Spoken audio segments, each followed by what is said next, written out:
Morning sir, good morning classmates. We are the group 2.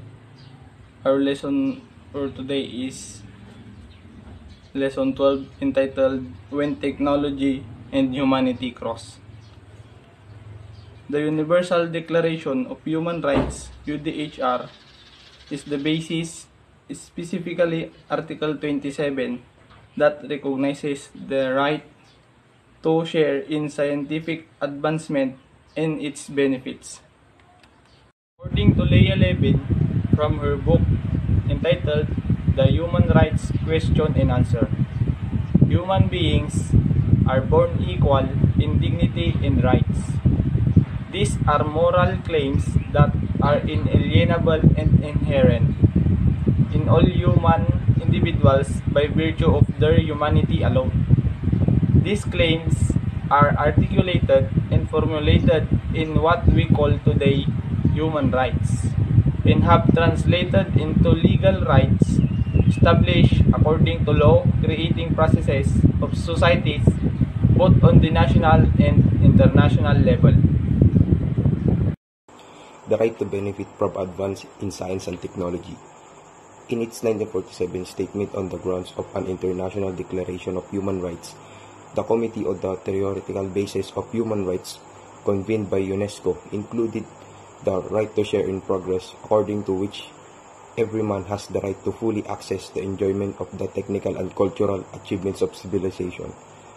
According to committee member J.M. Burgers, professor at the Technical College of the Netherlands, the part played by science in modern society makes possible and at the same time puts upon us the obligation of international cooperation as well as looking into the future of the interests of coming generations. UNESCO 1948 articulated a duty of the community of setting aside from its funds means for elaborate scientific research. Once human rights in the face of scientific and technological advancement are critical factors in the journey toward eudaimonia or the good life.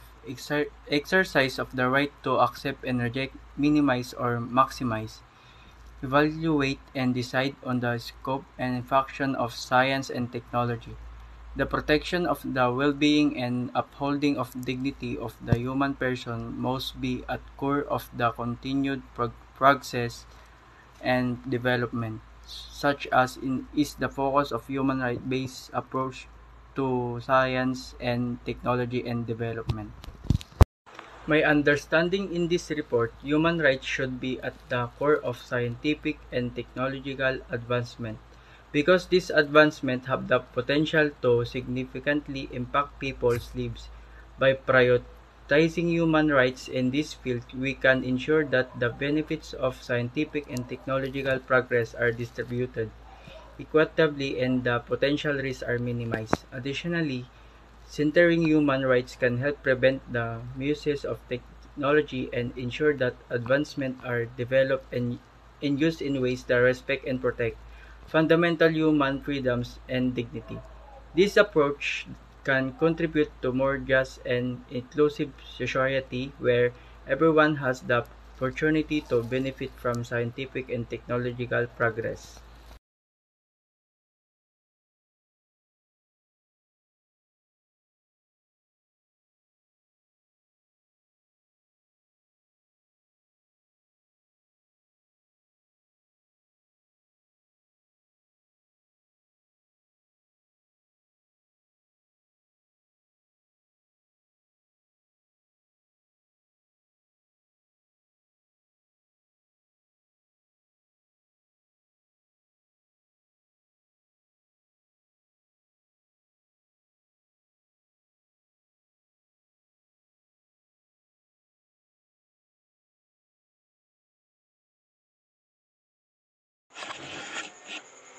A human rights-based approach to science, technology, and development seek to place a concern for human rights at the heart of how the international community engages with urgent global changes. It entered to UN lexicon in 1997 with Kofi Annan call for human rights to be integrated into the UN mandate, management, and methodologies for Development and International Cooperation. It said, a human right-based approach to science, technology, and development aimed to prioritize human rights in addressing critical global changes. This approach was introduced to the UN in 1997 with Kofi Annan, advocating for the integration of human rights into the UN Development and International Cooperation Initiative. The UN Development Program characterized this approach as one that lead to better and more sustainable outcomes by analyzing and addressing the inequalities, discriminatory practices, and unjust power relations which are often at the heart of development problems. It put the international human rights entitlement and claim of the people, the right holders, at the corresponding obligation of the state, the duty bearer, in the center of the national development debate, and it clarifies the purpose of capacity development. It said, the UN Development Program believes that focusing on inequalities, discrimination, and unfair power dynamic leads to more effective and lasting result. This method emphasizes people's rights and the government responsibilities in shaping the country's progress, making it clear why it's important to improve abilities and resources. S. Rom Mukherjee added that the approach requires scientists to go beyond knowing how their work relates to human rights and demand that they strive to secure and affirm human rights through the knowledge they produce. For instance, a right-based approach to virus studies in potentially creating an ethical framework that guides research as it's involved would not only push the frontiers of medicine and seek medical benefits but actively guard against the potential to create new biological weapon. It said, S. Rom Mukherjee emphasized the need for scientists to not just understand the connection between their works and human rights, but also actively work to uphold human rights by using their knowledge. For example, taking a right-based approach in virus studies can establish an ethical framework for research advancing medicine while preventing the misuse of research for creating biological weapons. As a means for alleviating wants of mankind, for the development of mankind, and for the pursuit of truth. These ideas are reflected in Article 27 of the Universal Declaration of Human Rights. In Article 15, it states the right of everyone, both to enjoy the benefits of scientific progress in its applications and to benefit from the protection of the moral and material interests resulting from any scientific, literary, or artistic production. In 2005, Universal Declaration on Bioethics and Human Rights recognized the importance of freedom of scientific research and the benefits derived from scientific and technological developments and promote equitable access to medical, scientific, and technological developments. Further benefits resulting from any scientific research and its application should be shared with society as a whole and within the international community, in particular with developing countries. Threats to human rights from science and technology.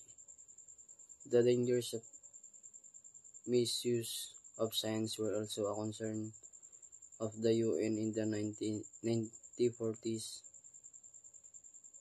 through the 1990s. The International Conference on Human Rights of 1968 adopted the Proclamation of Tehran, predicting that while recent scientific discoveries and technological advances have opened vast prospects for economic, social, and cultural progress, such developments may nevertheless endanger the rights and freedoms of individuals. There are four issues of concern with regard to human rights arising out of science and technological advancement. Number 1, respect for privacy in light of advances in recording and other techniques. Number 2, protection of physical and intellectual integrity in light of advances in biology, of medicine, and biochemistry. Number 3, limits on the use of electronics to protect the rights of individuals. And last, generally, the balance that should be established between scientific and technological progress and the intellectual, spiritual, cultural, and moral advancement of humanity. United Nations, 1968. Human rights principles can guide efforts to ensure that everyone benefits from scientific advances. How do they intersect with science, policy, and practice? In what stands in the way of rights-based approach to S&T for development? Moreover, human rights-based approach recognizes that science is a societal enterprise which is value-laden and shaped by organization structures and procedures. It also asks how government, state, and other stakeholders can create and implement policies to ensure safety, health, and livelihoods, and to include people's needs and priorities in development and environmental sustainability. Table 1 below provide the document for a human rights-based approach to science, technology, and development. Document: Universal Declaration of Human Rights, UDHR, Article 27. Key principle: everyone has the right freely to participate in the cultural life of the community, to enjoy the arts, and to share in scientific advancement and its benefits. It said, everyone has the right to freely participate in the cultural life of the community, enjoy the art, and share in scientific progress and its benefits. The UNESCO Recommendation on the Status of Scientific Researchers, 1974, Article 4. By understanding in this report, the recommendation emphasized that any scientific conduct is subject to universal human rights standards. Researchers should be conducted in a responsible manner that respect the human rights of scientific researchers and human research subjects alike. The UNESCO Declaration on the Use of Scientific Knowledge, 1999, Article 33. By understanding in this report, the central message of the UNESCO Declaration on the Use of Scientific Knowledge, the nation and the scientists of the world are called upon to acknowledge the urgency of using knowledge from all fields of science in a responsible manner to address human needs and aspiration without misusing this knowledge. There is really a connection between science, technology, and human rights. There is a history of shared values way back 18th century or the Age of Enlightenment. Principles of freedom and equality are contained in the earlier Declaration of the Rights of Man. In addition, there is an explicit recognition of the right to science and the international human rights law that acknowledges the relevance of the practice and conduct of science, protection of the rights of scientists, right to information and to movement, freedom of expression and association, education and work, and most importantly, health. In a nutshell, it is important that science and technology should adhere to the moral and ethical duty to protect and uphold human rights. So it says there that scientists have human rights too. These rights include the freedom to associate with others in their profession, to conduct research, to access and communicate scientific information, to move within and outside their country, and to cooperate internationally. 1. Do you support the continuous technological advancements? Why? Absolutely yes. Continuous technological advancement has the potential to improve our lives in countless ways, from making everyday tasks more efficient to tackling global challenges like healthcare, climate change, and transportation. Embracing technological progress allows us to innovate, evolve, and create a better future for humanity. Number 2.